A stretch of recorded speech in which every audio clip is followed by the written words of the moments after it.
Всем привет, с вами я, Рустам, и сегодня мы на выставке собак. И также я забыл, что со мной сегодня мой братик Арнур.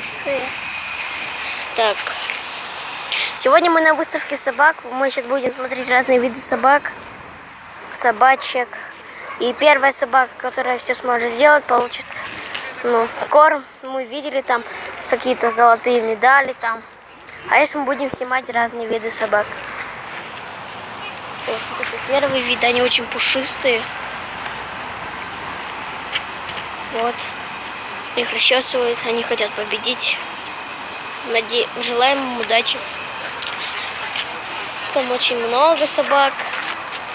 Там они одни выступают, хотят выиграть. А пока будет маленькая пауза. Не переключайтесь, смотрите дальше.